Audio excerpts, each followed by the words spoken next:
I never thought I'd be that person, the one blindsided by betrayal. But life, as they say, has a funny way of humbling us. Mark and I had been together for 6 years, married for 2. He was the kind of guy who could light up a room, charming everyone with his wit and easy smile. I thought I was the luckiest woman in the world until I wasn't. It started with the little things. Late nights at the office. Business trips that seemed too frequent.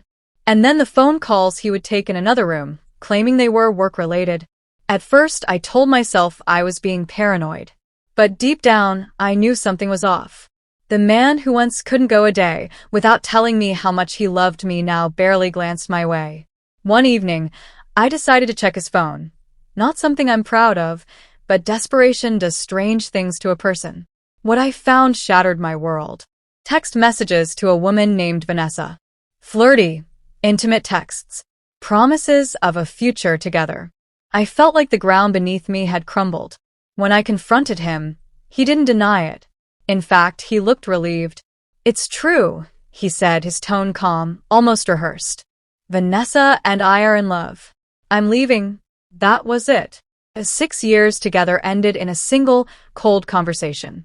He packed his bags and walked out the door that night, leaving me in tears on the living room floor. The days that followed were a blur of pain and anger. Friends and family rallied around me, but their pity was suffocating. I didn't want to be the broken woman Mark left behind. So I made a decision. I would rebuild my life, not for revenge, not to prove anything to him, but for myself. I threw myself into work, picked up old hobbies I'd abandoned, and even joined a gym. Slowly but surely, I started to feel like myself again. Along the way, I met amazing people, friends who reminded me that life goes on, and that I was more than just someone's wife. Months turned into a year, and by then, I was thriving. I'd been promoted, traveled to places I'd always dreamed of, and even started dating again, though nothing serious. Then, out of nowhere, Mark reached out. It was a simple text. "Can we talk?" I stared at my phone, a mix of emotions swirling inside me. Curiosity won out. Against my better judgment, I agreed to meet him at a coffee shop. When he walked in, he looked different. Tired. Older. The confident man who had once shattered my heart now seemed like a shadow of himself. He wasted no time getting to the point. "Vanessa and I didn't work out," he said, avoiding my gaze. She cheated on me. The irony wasn't lost on me. I almost laughed, but managed to keep my composure. "I made a mistake," he continued. "Leaving you was the worst decision of my life. I miss us, Claire. I miss you." I leaned back in my chair, trying to process what he was saying. Part of me wanted to scream at him, to unleash all the pain he'd caused. But another part of me felt nothing. I realized in that moment that I no longer needed him.